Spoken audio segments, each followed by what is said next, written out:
ومن أحسن قولا ممن دعا إلى الله وعمل صالحا وقال إنني من المسلمين. The first day I went to school in the US, my mom, again, coming from Pakistan, wanted me to wear a suit and a bow tie to look nice because, their idea is very different. So I walked into school with like a suit on with a bow tie and I was like, hello, my name is Uthman, how are you? And they beat me up that day. I got jumped 3 times the first day. Yeah. Same day, big black eye, ripped shirt, bow tie gone, all that, came home. And my parents were divorced, it was a very secular household. We weren't religiously inclined. When I was around 10, I knew the gang. They would know me. I used to fight a lot because, again, people would make fun. Our students have screws loose in their head to begin with, so it would just end up being a fight. When I was 12, I had an Irani friend. He was not Muslim. I didn't have any Muslim friends growing up, so his family was from Iran. They were Shia, but they became Christian to get a visa to the US during the revolution there. So his family were all Christians. But he was Irani and I was Pakistani, so in school we're the only 2 semi-Middle Eastern guys. So I used to hang out with him, but he liked to start fights. So he picked a fight with these guys from a gang called Lomas 27th Street. It's a Latino gang. And they started beating him up and I saw him, I jumped in. And I started fighting and he ran away. And 3 guys beat me up though. When I went home, I was pretty bashed up. They were older guys. So my mother called my father. He didn't live with us, so he came. And I remember it very clearly. So he pulled up. He had this old Camaro, at that time it was new. And he pulled me in a room by myself and he told me, I only have 2 questions. Did you run? I said no. He said, did you cry? I said no. I said, okay, we're good then. So he grabbed a baseball bat and got in the car and said, let's go find them. So we drove around and the gangs have particular areas where they post up. This is they have to represent the hood. So I knew where they would be. We went there. We saw them. I told my father, that's them. We both jumped out. He took a bat. He hit one guy in the head. My father cracked one's shoulder, shattered his shoulder. The other guy, he cracked his head. And again, my father was, was a tough guy, so they ran. The problem got to be is then my father drove off and went to his house and I had to go to school the next day. So I very clearly remember going to school the next day. And I remember just walking down the hallway and people going, hey, there's that dead kid, the one that's going to get killed today. Oh. Lomas 27th Street was about 500 strong. I was by myself, 12-year-old kid, and we had just cracked one guy's head and broke that guy's shoulder. So basically they were going to wait till school's over and they were going to roll up from the high school because this is elementary school. But they would come from the high school to mess with us. Older guys, yeah. And it was going to be my death that day. So another gang called Eastside San Diego, also Sureños, they approached me. They said, look, we've seen you around. You can fight. You stand your ground. If you don't want to die, join us. And Eastside was about a 600 people strong gang. And they didn't like Lomas Street to begin with. So they were like, you join us, we'll protect you. So that's how I, at 12 years of age, got into gangs. So basically, when I got involved in gangs, it wasn't like robberies and little things. It was a lot of bigger stuff. We used to work with the cartels. San Diego was the last city before Tijuana. Border, yeah. So all the drugs that come into the US, they go. And Tijuana, Mexico is the most dangerous city in the world. If you Google the highest murder rate in the world, in 1 year they had 2,800 murders just in that city. We had people who would go and sell drugs on the streets. I wasn't one of them. I was part of the more people that planned things. So we used to go down to Tijuana, meet with the cartel guys. We would facilitate bringing the drugs in. We would take guns from the US to them and they would pay us in drugs and then we would then sell those on the streets. We did robberies. We also did hits for them, right? So if they wanted somebody killed in the US, they wouldn't send a guy from TJ. They would just tell one of us hey, here's a guy, here's money. So the first friend I saw get killed, I was 14. But it's one of the things that still kind of haunts me sometimes because he got shot, right, in the head. And as you know, what you see in the movies of how people get shot is not reality, right? It's not like a little hole and then the Indian movies, the blood's dripping, the guy's still running. He got shot, he had a bullet hole and then the back of his head was gone, but he was still it wasn't he wasn't gone, he was still breathing. And I remember holding him and the worst thing is you kind of had to, you were like, it's going to be okay. But you look at him and it's not. Back of his head's gone. The exit hole's definitely bigger and worse. And he died. I was holding him and he died. And I was 14 and we buried him. That was the first of many, and then we would shoot them, they would shoot us. A lot of my friends got killed. One of my friends got stabbed in the heart with a screwdriver in front of me and died and stuff. But what happened is the gang had a leadership, we used to call the carnales, like the big guys, the shot callers, the OGs, and I was a part of that, right? So there'd be 13, members. Those would be the leadership council. And we had a rule, blood in, blood out. You can understand what blood in means, but blood out means you get killed to leave, meaning you never leave, right? Yeah. So one of the guys that was also on that council, he was a very good friend of mine, grew up with him since I was young. I mean, since basically I got to the US. He was 2 years older than me. And he was very, again, like I know they're gang members and it's kind of a strange thing to say, but he was a really nice guy, Like he kind of looked out for me like an older brother, right? My father didn't live with us. I didn't have any older siblings. I was the only child. So, even in school or out, he was somebody that was very close to me. And what would happen is we would set up these hits back and forth. So let's say you're a leader in another gang and you did something to somebody in our gang. Now we want to hit you. Well, we can't really just walk up in your hood because you're going to be protected. So we would make these plans, right? Like, okay, where's he going to be? So this girl came up to me at a party and she gave me a number and,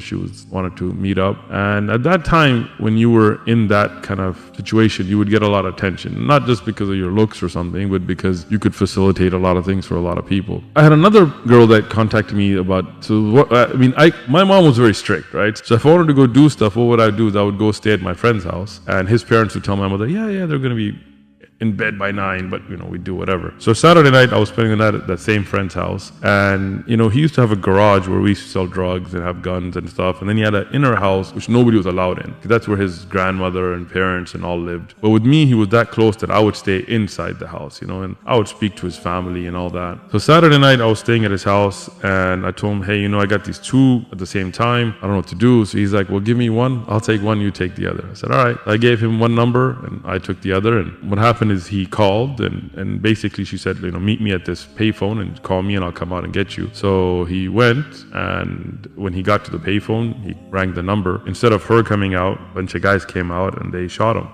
It was a setup. But the setup was for me. Qadar Allah. So, months they had planned this out, when I met her, and then she kept in touch with me, but she was working for them. So all that, was just a setup. Now, I didn't know. I was out, and the next morning got a call, and they said, he's dead. What? What do you mean he's dead? He was doing this last night. He's like, no, it was a setup. And it hit me hard. I felt guilty. It was a different feeling because... He's a close friend as well. Very close. Very good guy. He was always protective over me, and it was meant to be me. So I went to his funeral. First I saw him, and he had been shot 9 times. So the bullets were, I don't know how many bullets they shot. It was multiple shooters and stuff, but it was a 357 bullet that went through his head. So the back of the head was gone, and front had holes, and shoulder, hand, chest, body was all holed up. And somebody since you're a young kid. Like I said, I'd seen other people die, but this was a very close friend, and it was supposed to have been me. So I was just imagining myself there. So we had a lot of money, we used to bring drugs. We couldn't put it in a bank. We couldn't buy property. We couldn't invest. So what we'd do is we'd buy cars and put expensive rims on them. And so we had a really nice 64 Impala with rims and hydraulics and paint job and custom seats and all that. And I was 18 at the time. So it's not like, it wasn't really mine. It was ours together from the money that we all got from the drug trade and stuff. And he used to take care of that car. He was really into cars. I wasn't really a car guy. But he was really he would wash it and clean it and all that stuff. And I saw his brothers were driving the car, and he had 13 girlfriends, not girls that he slept with, who knows, but 13 that were his girlfriends, that they all knew about each other and all that, And each one of them was at the funeral, but crying on some other guy's shoulder. I watched this. I watched those girls go home with another guy. I went to his house. I was very close to his family, and obviously his mother was having a panic attack, and his grandmother was crying. But his brothers were already fighting over his things. And at that time we had these jackets called Ben Davis. They were heavy jackets, and they were expensive. For us, they were expensive, So his brothers were already fighting over that. And he used to store his money at home. And I knew where he kept it. We were all trust. It was gone. His brothers already taken it, I just started thinking, what's life about? Money was something important to us, but he didn't take any of it. Girls, no girl went into the grave with him. They all walked out with somebody else. Power, we used to have clout. Alhamdulillah, I started to study different religions. I realized there's more to life. Then when I left, I basically just stopped hanging out. I started going to the masjid. I started reading Quran. I didn't know how to read Alif Ba Ta. I didn't know how to read Quran. I didn't know how to pray. I mean, I knew some basics like I'd seen my family, but I didn't really know. So I started to go to like a madrasa, even though now I started to get a regular job. I couldn't sell drugs anymore, right? And now I was trying to go to college because I wanted to get my life together. So the gang called me. They're like, hey, where you been? I haven't seen you for a while. And I was like, well, I'm Muslim, and they were like, okay. And I was like, no, like I'm really Muslim now. Like I can't do this stuff anymore. And I remember they were like, look, we're Catholics and Christians and you're Muslim and that's all good. I mean, you do you, right? That's all good. But gang is gang. Like that comes first, right? Whatever. And I was like, nah, unlike you guys, I can't do that. Like I can't just go confess. I can't just be like, Jesus died for my sins. Like if I'm Muslim, I'm Muslim. Like I got to live it. Like I can't sell drugs anymore. I can't be partying. And they were like, well, I mean, you know the rules, blood in, blood out. Whatever religion you want to follow is up to you. And they were very respectful, like of religion generally, right? They were very respectful of clergy, like of priests. But the rules are rules, right? And if you don't obey by the rules, then what do you have, right? Chaos. So I was like, all right, well, I mean, you know me and you know what I have done, what I can do, and I know you. And if you come, it's not going to be easy. It is what it is, right? And that was probably the most stressful time in my life because I wasn't worried about myself. I considered myself dead already, right? Because so many times we'd been shot at and stuff that, But what I was worried about is they're going to shoot the house and they're going to kill my mom. That's what I cared about, and I couldn't live with that, that my mom gets hurt because of me. So at that time, I used to have an attic.